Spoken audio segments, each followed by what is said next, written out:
Hey guys, we're here at TriggrCon 2017. I ran into Greg Amundson.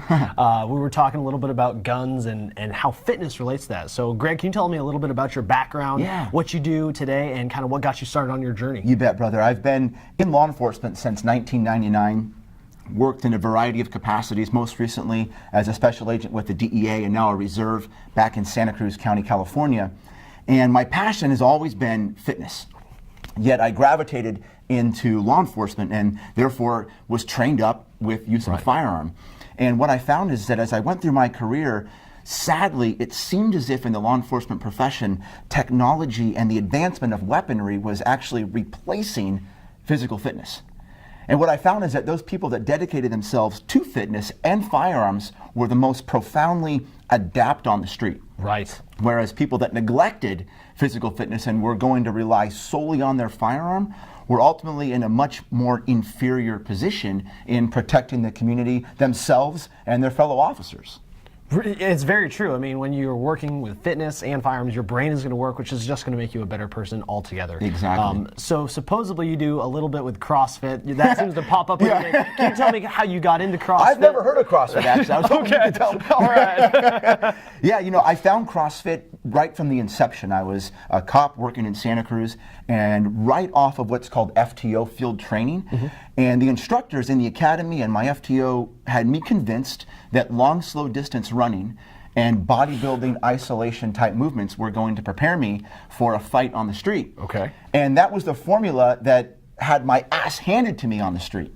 So I started around 2000, 2001 to search for some type of program that could recreate that feeling I had on the street.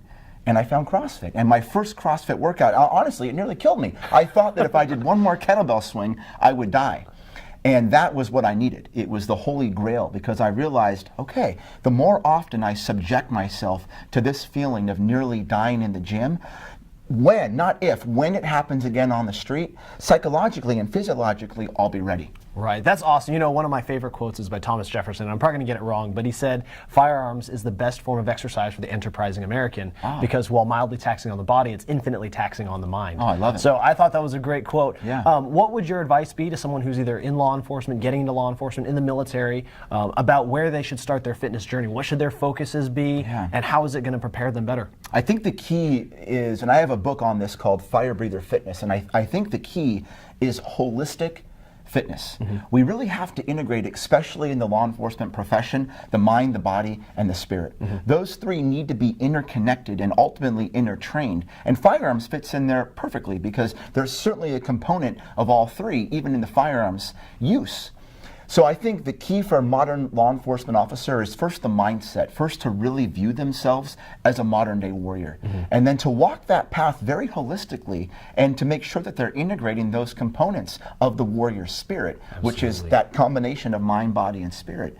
You know, and the other thing that is just so on my heart today because we're here at TriggrCon. Right. And upstairs I'm walking around, I'm meeting the vendors and all the people that are here, and there's thousands of people here. There are. It's a great event. You know, undoubtedly a lot of cops. And there's a lot of interest in the brand new weapon platform. Right. And that's what people view as the weapon, and they want to carry that new weapon. And I think the real message today is, hey, like, you are the weapon. I'm the weapon. That's right. And that firearm is just a tool. That's right. That's it. You know. Everything else is an accessory. You're the weapon. Exactly. I love it. Last question. What's your biggest quirk that you see in fitness today that just drives you mad? Oh, man, I get that asked all the time, especially in the context of CrossFit. Right. And you know what? I always answer it the same way, and it's like, I don't think there's anything wrong with these quirks. I'm cool with it because if I look back at photos of me in 2001, man, I was wearing the same O'Neill Super Freak board shorts like every single day. That was my quirk, you know? You do what you do. You do what you do. So I say as long as you're working out, it's good to go in my book. That's awesome. Well, Greg, thanks for joining us today. God bless you. We Thank you, appreciate brother. it. Appreciate We'll see you around the rest of TriggrCon 2017. Awesome.